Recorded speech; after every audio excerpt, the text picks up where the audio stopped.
السلام علیکم دوستو، میں ہوں نعمان خان اور آپ دیکھ رہے ہیں اس وقت سمارٹو ہسٹری۔ دوستو، واحلہ حضرت سیدنا نوح علیہ السلام کی بیوی تھی، اور واحلہ جو حضرت سیدنا لوط علیہ السلام کی بیوی تھی۔ ان دونوں کے بارے میں پارہ نمبر 28 سورۃ التحریم کی آیت نمبر 10 میں اللہ پاک ارشاد فرماتا ہے، جس کا ترجمہ کنز ایمان میں کچھ یوں ہے: اللہ کافروں کی مثال دیتا ہے، نوح کی عورت اور لوط کی عورت۔ وہ ہمارے بندوں میں دو سزاوار قرب بندوں کے نکاح میں تھی، پھر انہوں نے ان سے دغا کی تو وہ اللہ کے سامنے انہیں کچھ کام نہ آئے، اور فرما دیا گیا کہ تم دونوں عورتیں جہنم میں جاؤ جانے والوں کے ساتھ۔ اس آیت کا خلاصہ یہ ہے کہ اللہ پاک نے حضرت نوح علیہ السلام کی بیوی اور حضرت لوط علیہ السلام کی بیوی کو مثال بنا دیا کہ یہ دونوں عورتیں ہمارے قرب کے لائق دو بندوں کے نکاح میں تھی، پھر انہوں نے کفر اختیار کر کے دین کے معاملے میں ان سے خیانت کی، تو وہ دو مقرب بندے اللہ پاک کے سامنے انہیں کچھ کام نہ آئے، اور ان عورتوں سے موت کے وقت فرما دیا گیا یا قیامت کے دن فرمایا جائے گا کہ تم دونوں عورتیں اپنی قوموں کے کفار کے ساتھ جہنم میں جاؤ،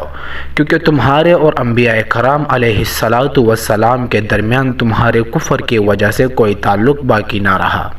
اس آیت سے معلوم ہوا کہ ایمان کے بغیر بزرگوں کی صحبت قیامت میں فائدہ نہیں دے گی، نیز یہ کفار کے لیے نبی کا رشتہ یا نبی کا نسب کام نہیں آتا، اور یہ بھی معلوم ہوا کہ قیامت میں ہر شخص اس کے ساتھ ہوگا جس سے دنیا میں محبت کرتا تھا۔ قرآن پاک میں واحلہ اور واحلہ کے بارے میں فرمایا گیا ہے، فخانتاہما، پھر انہوں نے ان سے دغا کی۔ یاد رہے، یہاں خیانت سے مراد بے حیائی نہیں بلکہ دین میں خیانت مراد ہے،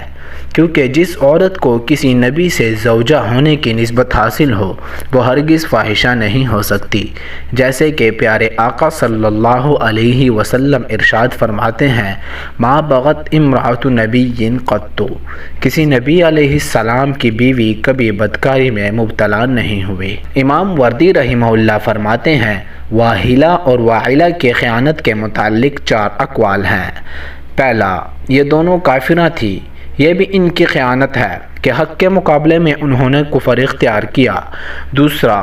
دونوں منافقہ تھی، یعنی دل میں کفر چھپا کر زبان سے ایمان ظاہر کیا کرتی تھی۔